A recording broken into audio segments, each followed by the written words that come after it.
Okay, so a lot has been made recently of Shedeur Sanders' draft stock falling leading up to the 2025 NFL Draft. Several media sites have highlighted a narrative that Sanders' draft stock is slipping. For instance, an anonymous criticism from NFL team personnel describing Shedeur as brash and arrogant during the scouting combine, which may have influenced some teams' evaluations. But this isn't anything new and should be taken with a grain of salt. A lot of teams may put stuff like that out there for other teams to take the bait to lower one of their potential prospects in hopes of landing him. We know what's going on here, but it can also be done to dissuade other teams so you can position yourself to get them. That said, Ryan Clark took the bait during a discussion on First Take and listened to what he had to say about why Shedeur Sanders' draft stock was falling. Have a listen.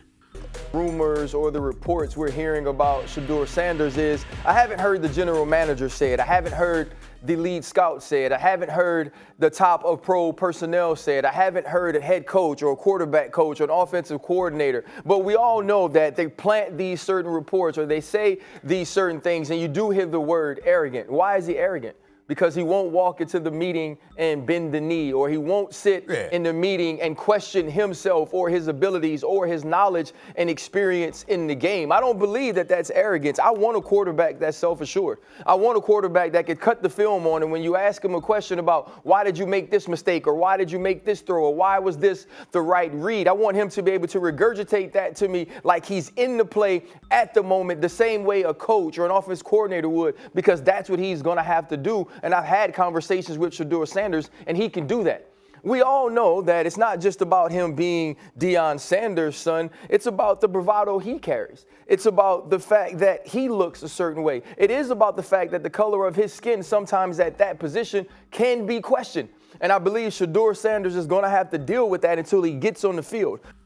Okay, so RC started to receive a lot of criticism for making this about, surprise, surprise, racism. I mean, a lot of people have pointed out over the last couple NFL drafts, all the top 2 selected QBs have been black. 2024, we had Caleb Williams and Jaden Daniels going first and second overall. 2023, we had Bryce Young, CJ Stroud, and Anthony Richardson going 1, 2, and 4 respectively. And roughly half the starting QBs last season were black. So just looking at the numbers, I don't think RC can really blame race as the issue for Shedeur's draft stock falling. Like Stephen A. mentioned earlier, teams will sometimes put negative stuff out there to start a narrative. Another thing is that there are a ton of people in the media who seem to have an issue with Shedeur's father, Deion, for how he exploded on the college scene and may have rubbed some people the wrong way. Or maybe some of these people are right in that Shedeur is actually brash and arrogant.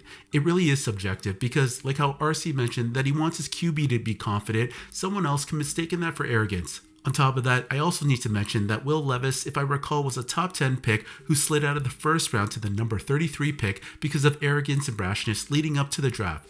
So this isn't anything new for black or white draft prospects, but for RC to always make this about race is really telling. I really can't understand why his go-to response for everything has to always be about race.